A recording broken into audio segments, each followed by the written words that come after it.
There's Mr. Pennington.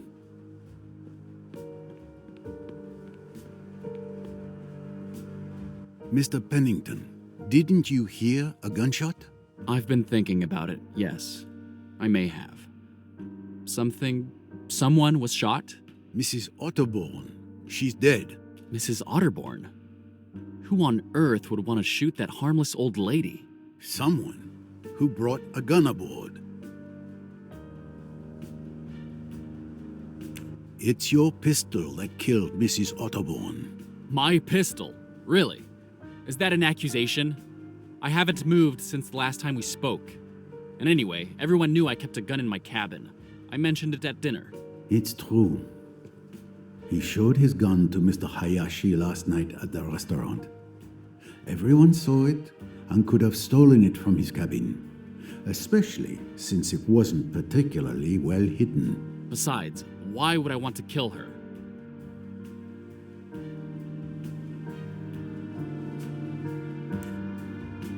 There is an obvious motive, monsieur. Mrs. Otterbourne was killed because she knew who murdered Miss Bourget. She had to die just as she was about to reveal their identity. So you really think I'm the killer?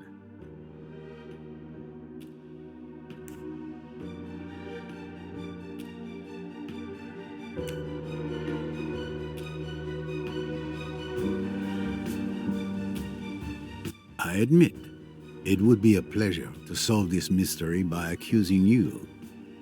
But I know you're not the murderer.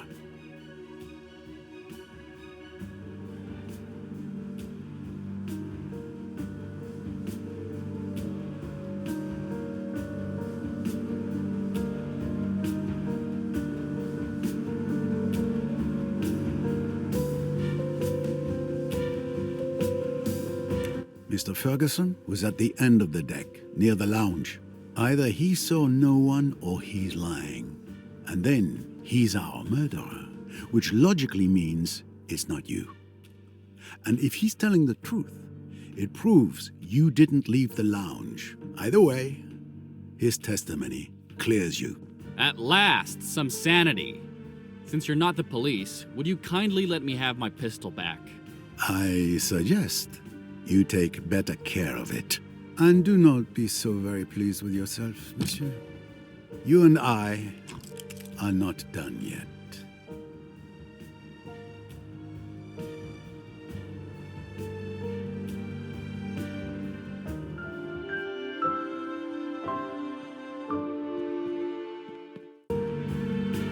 I've exhausted all the possible leads I had regarding Mrs. Otterbourne's murder. It's obviously connected to Linnet Doyle, but how? I must return to her death. Solving that will lead me to whomever turned this cruise into a nightmare.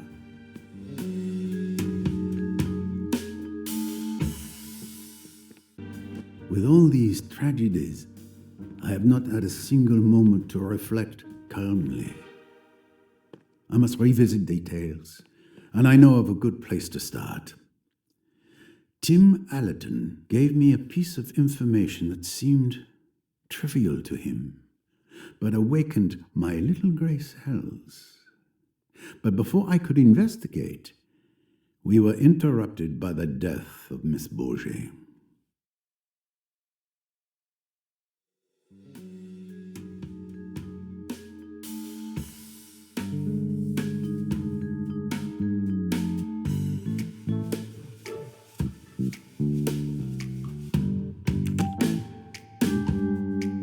What was it now? Ah, yes. Mr. Allerton told me he heard a splash at 12:26 a.m. near the bow. However, Miss Otterbourne admitted to throwing her mother's bottles overboard at 1:10 a.m. near the stern. 2 splashes, 2 objects thrown into the water last night. I need to find out what the first one was.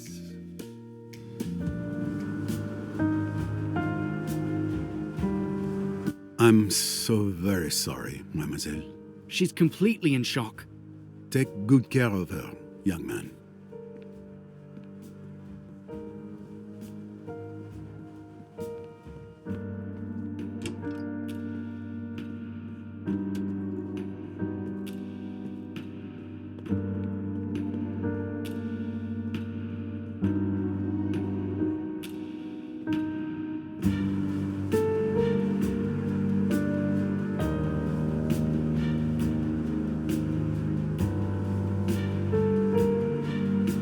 No, this isn't where Tim heard the splash.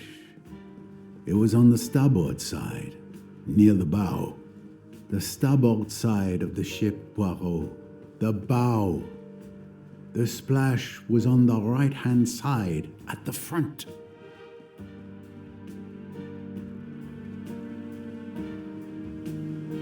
Perfect. From here, I should be able to dredge up whatever was thrown into the water.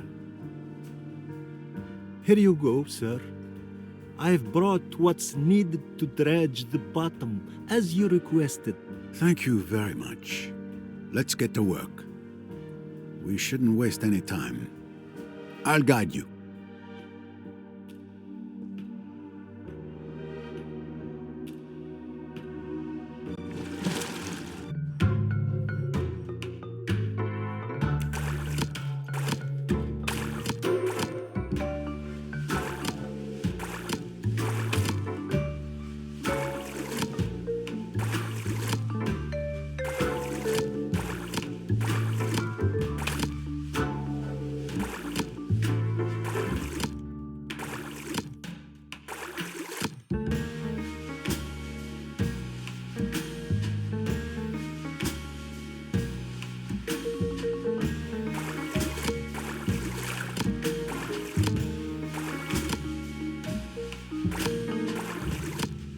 Wonderful. A successful catch indeed.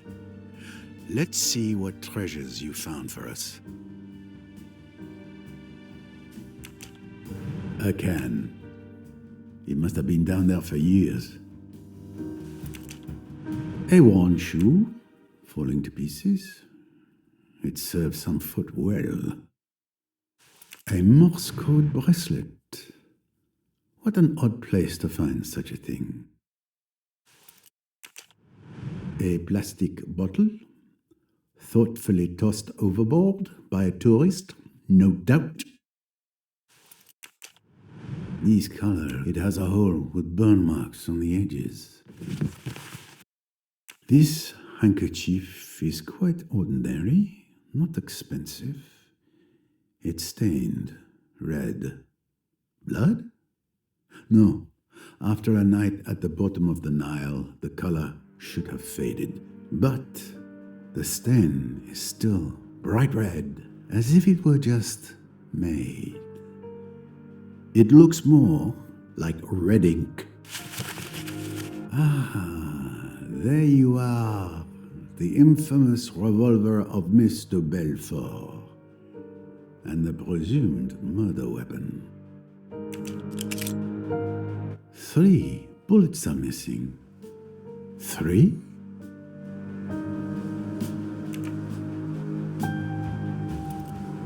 I finally know what was thrown at 12:26 a.m. A torn scarf, a stained handkerchief, and Miss de Bellefort's revolver with 3 missing bullets. The pieces of the puzzle are coming together. So, do you know who the killer is, Mr. Poirot? Almost, Samir. Thanks to this fruitful catch, I can now draw some new conclusions. A certain scoundrel has been laughing at Poirot, but laughter dies swiftly in a hangman's noose.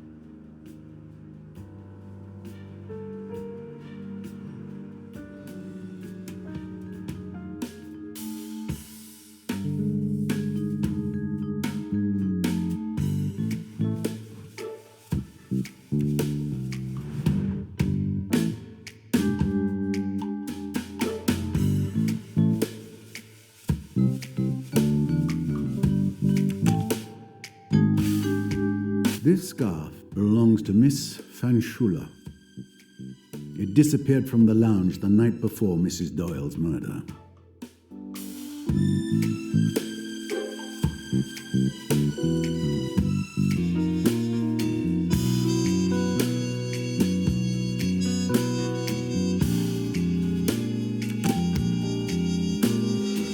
Given the size of the hole and the burn marks around it, it is clear someone fired a small caliber bullet at this scarf at close range. Precisely.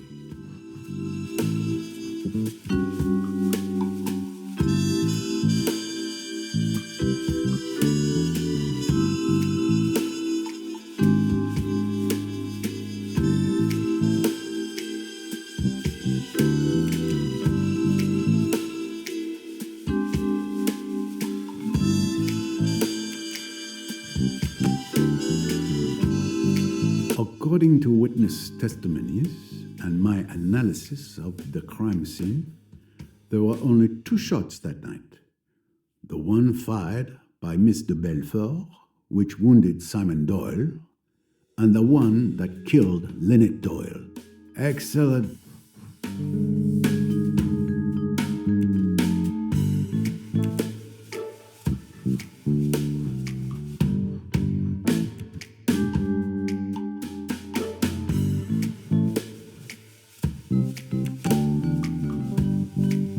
When I inspected Mrs. Doyle's cabin, I remember seeing a nail polish bottle labeled pink, yet the liquid inside was clearly red.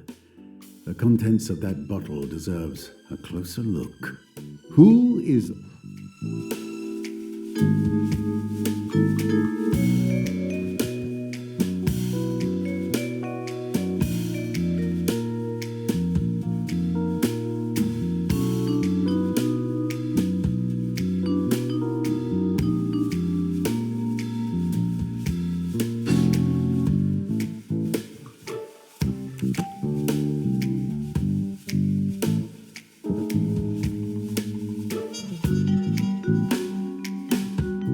Good.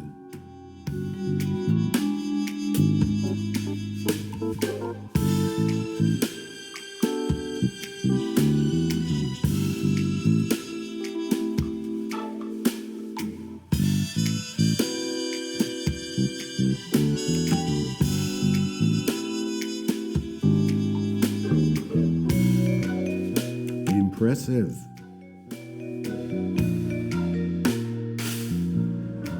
Et voilà.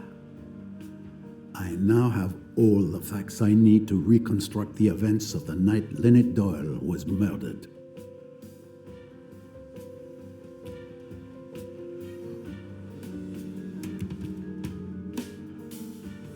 And with the help of my little Grisel, I will solve the murder of Mrs. Doyle.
Samir, would you be so kind as to gather all the passengers in the lounge? As quick as you can. Everyone? Even Mr. Doyle? In his condition? Yes. It is absolutely crucial that all the passengers are present. I'm counting on you. Right away, Mr. Poirot.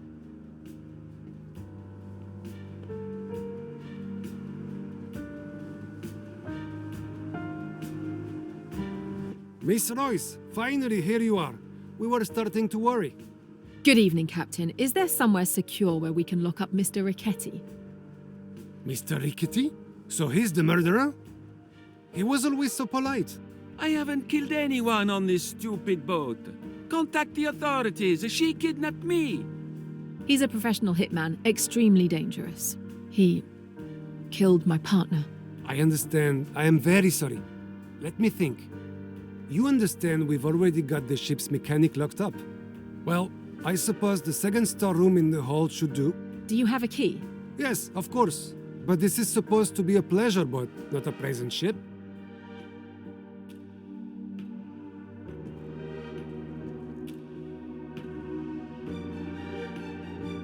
Then I brought him back to the boat. He's tied and locked up down below. I see. Congratulations, mademoiselle. You are to be commended for your tenacity as well as your bravery. Enough about me. What about you? Have you made progress on Louise's murder? Riquetti claims it wasn't him. For once, he is telling the truth. He may be a murderer, but he's not our murderer. The best proof is that there was another murder on the boat during your absence. Mrs. Otterborn is dead. Oh no, that poor lady. Who did it? I was just about to answer that question. Everyone should be gathered in the lounge. If you wouldn't mind heading there, I'll join you shortly. All right, I'll go ahead.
I see that everyone is here. Even Mr. Doyle. I hope you have a good reason for moving Mr. Doyle. He is in very bad shape, as I've mentioned more than once, mein Herr. I'll be fine.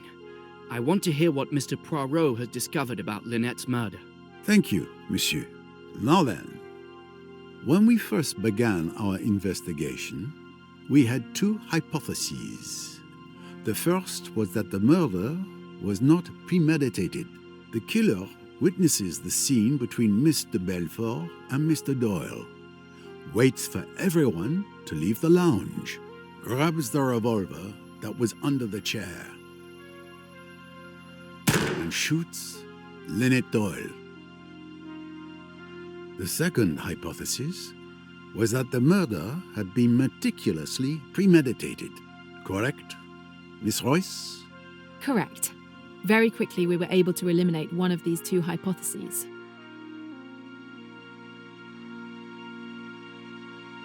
The murder was very carefully planned and accurately timed, with all the details meticulously worked out beforehand.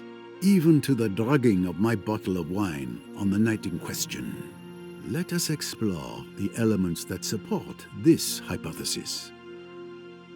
Miss Robson had seen Mr. de Bellefort fire her revolver, had seen Simon Doyle collapse onto a chair, and had seen him clasp a handkerchief to his leg. That's exactly what I saw. What had Mr. Hayashi heard and seen? He heard a shot, and he found Doyle with a red-stained handkerchief pressed to his leg. I can confirm that. What had happened then? Mr. Doyle had been very insistent that Mr. de Bellefort should be got away, that she should not be left alone. After that, he suggested that Mr. Hayashi should get hold of the doctor. Accordingly, Miss Robson and Mr. Hayashi go out with Mr. de Bellefort, and for the next 5 minutes, they are busy on the port side of the deck. Miss Bowers, Dr. Bessner's, and Mr. de Bellefort's cabins are all on the port side. So someone had 5 minutes alone to go and kill Mrs. Doyle. But who? Simon Doyle. It is foolish, that. Do you think a man with a fractured bone and a splint on his leg could go walking about the boat and killing people? I tell you, it was impossible for Simon Doyle to leave my cabin. But yes, the thing seems impossible, but it's nonetheless true. During my investigation, I managed to retrieve Mr. Bellefort's revolver, which had been thrown into the water. It was wrapped in a stained handkerchief. To an untrained eye, this stain could have been mistaken for blood. But Hercule Poirot's eyes are not untrained. The stain was, in fact, red ink contained in one of Mrs. Doyle's bottles of nail polish. So when Miss Robson and Mr. Hayashi saw Mr. Bellefort shoot Mr. Doyle, and he writhed so piteously in pain from his injury, it was all a show. It was all staged. Mr. Doyle used that handkerchief soaked in red ink to make it look like he was bleeding from a bullet in his leg. He managed to fool everyone. But I carried him. I clearly saw that he was in real pain. Absolutely correct. He was indeed injured when you carried him.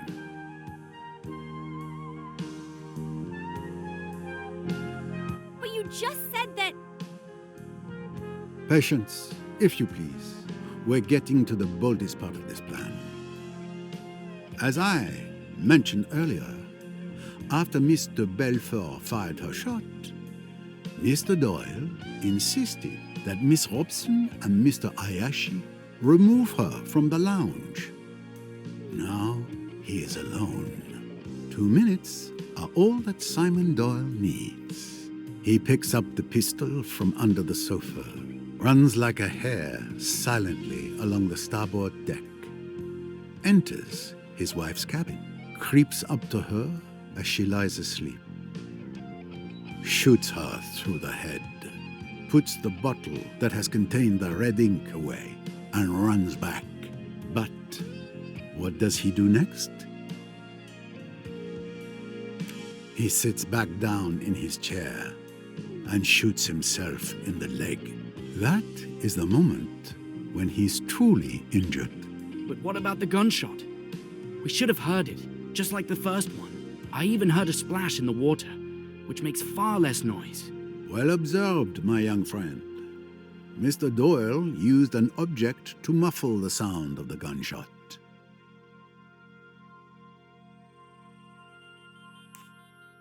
Remember, on the night of the murder, Miss Van Schuler had lost her scarf. In fact, it was Simon Doyle who stole it and hid it under a cushion, setting the stage for his crime. Scoundrel! How dare you involve me in your nasty schemes? We fished the scarf, the handkerchief, and Mr. Belfort's revolver from the Nile. As you can see, the scarf has a hole ringed with powder burns, caused by a bullet fired at close range. You, Dr. Bessner, examined Linnet Doyle's body. You will remember that the wound showed signs of scorching. That is to say that the pistol had been placed close against the head before being fired. So, that is exact. Now, thanks to this scarf, we know that the gunshot was muffled. This also wasn't the shot that killed Linnet Doyle, because as we also now know that the burn marks on her skin means the gun's barrel was placed very close to her skin, with nothing in between. It also could not have been the shot Mr. Belfort fired at Simon Doyle, as no one mentioned anything about it sounding muffled. Given these facts, the conclusion is quite clear. A third shot was fired that night. The third missing bullet from the revolver. You make it sound so simple and logical. Because it is, Monsieur Ferguson.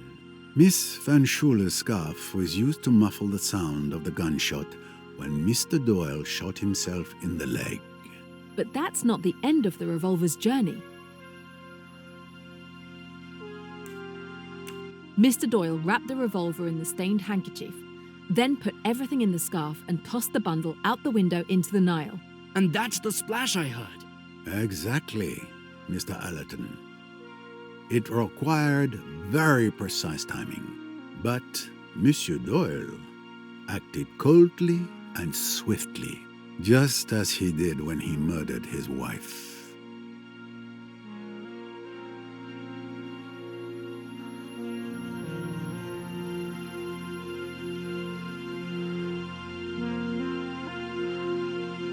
You certainly live up to your reputation, Mr. Poirot. Your theories are quite spectacular, but something is bothering me. If I am the villainous murderer who killed his wife, how do you explain the murders of Louise and Mrs. Otterbourne? What fantasies have you cooked up to explain how I could have managed those? And why? According to your theory, I was well and truly injured and bedridden in the care of Dr. Bessner all day. In fact, you're my alibi. I was even in the same room as you when poor Mrs. Otterbourne was killed.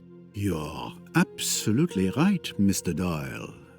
I hope you didn't think I was done. Let us move on to the murders of those unfortunate women.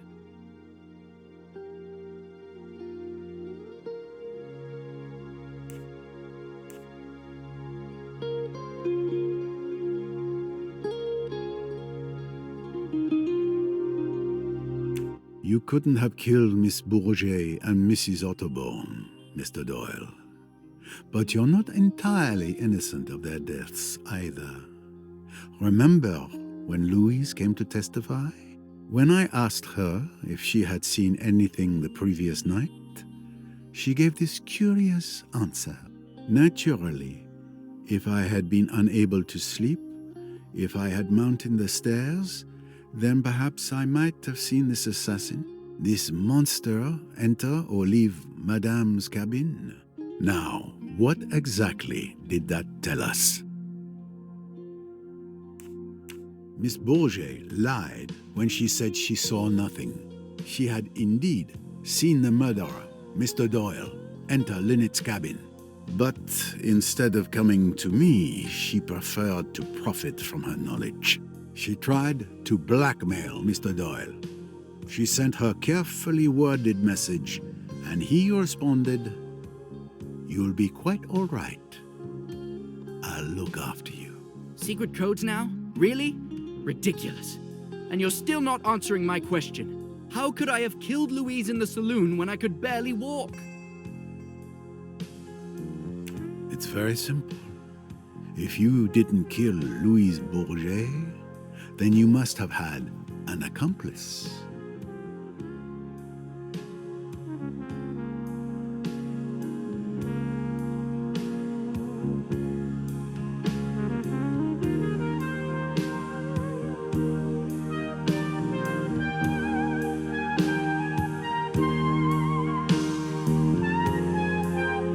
An accomplice?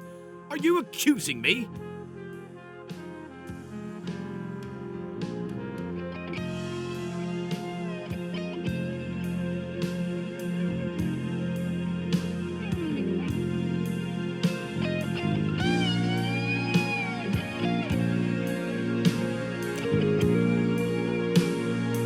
This accomplice can be none other than Jacqueline de Bellefort. What?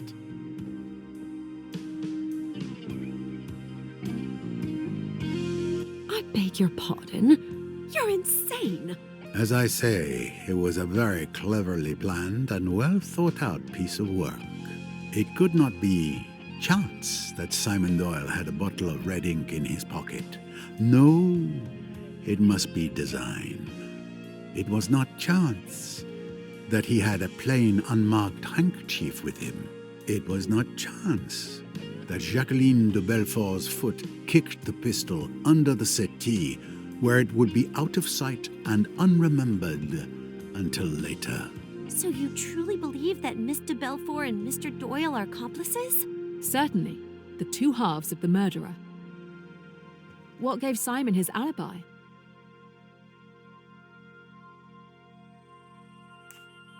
It's the bullet that Miss de Bellefort fired into Mr. Doyle's leg that provided him with an alibi.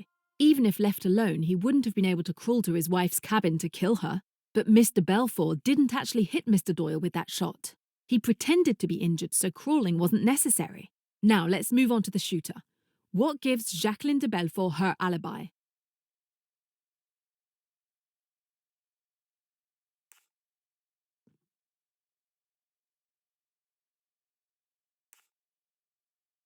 Indeed, the murder weapon belonged to Jacqueline, but getting rid of it doesn't constitute an alibi.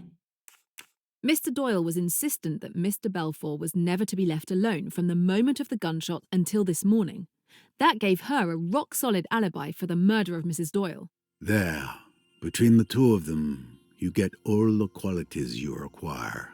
The cool, resourceful planning brain, Jacqueline de Bellefort's brain, and the man of action to carry it out with incredible swiftness and timing. Look at it the right way, and it answers every question.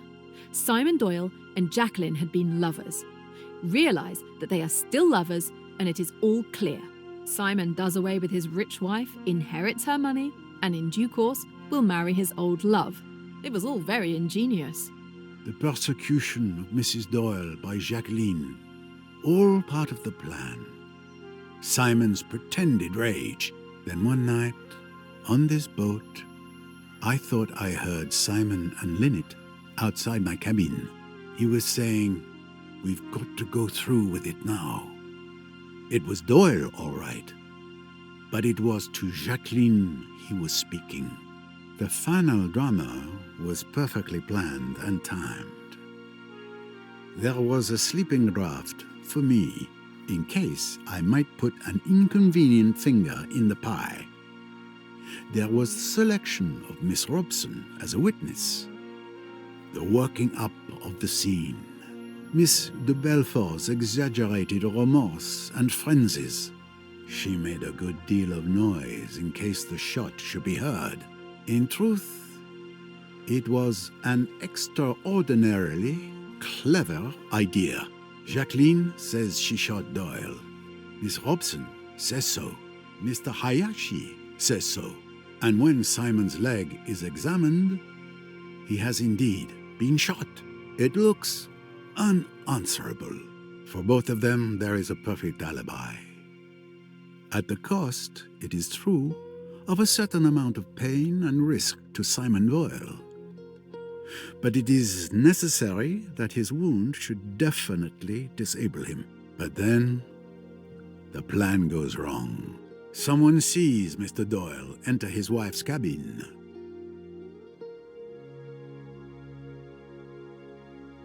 Louise Bourget has been wakeful.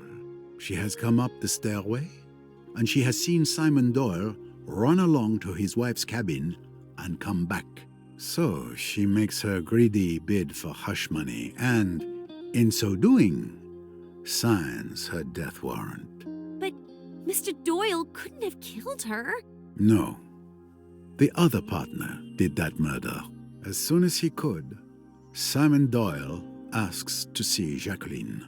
He even asks me to leave them alone together. He tells her of the new danger. They must act at once. He knows where Bessner's scalpels are kept. And still, all is not well. For Mrs. Otterbourne has seen Jacqueline go to the saloon, and she comes hot-foot to tell Simon about it. Jacqueline is the murderess. Do you remember how Simon shouted at the poor woman?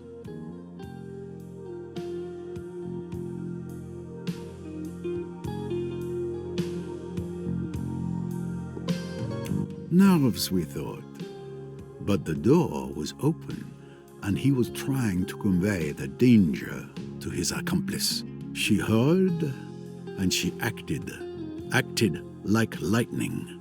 She remembered Pennington had talked about a revolver. She got hold of it, crept up outside the door, listened, and at the critical moment, fired. She boasted once that she was a good shot, and her boast was not an idle one. I remarked, after that third crime, that there were 3 ways the murderer could have gone. I meant that he could have gone aft, in which case Ferguson was the criminal. He could have gone over the side, very improbable. Or he could have gone into a cabin. Jacqueline's cabin was just 2 away from Dr. Bessner's. She had only to throw down the revolver and bolt into the cabin.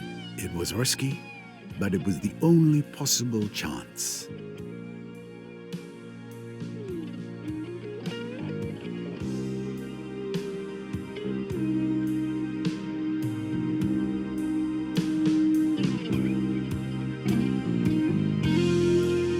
So you killed my mother, you filthy witch!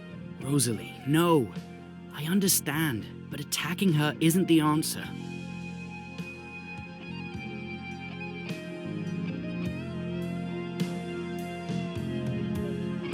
Come on. How can you listen to the ramblings of this old fool? His entire grand theory is based on the fancies he's made up out of whole cloth, without a shred of evidence. You might hope it is so, young man. You insist more proof is needed? You hope Poirot is a doddering old fool? Then by all means, let's allow someone else to dodder some. Miss Royce, if you would.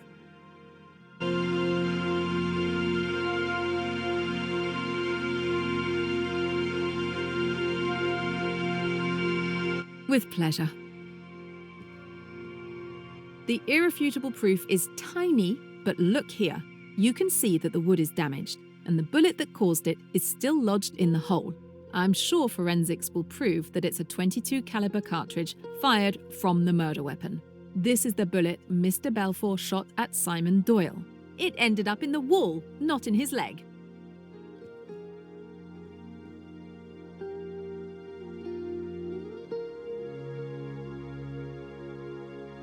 Damn you.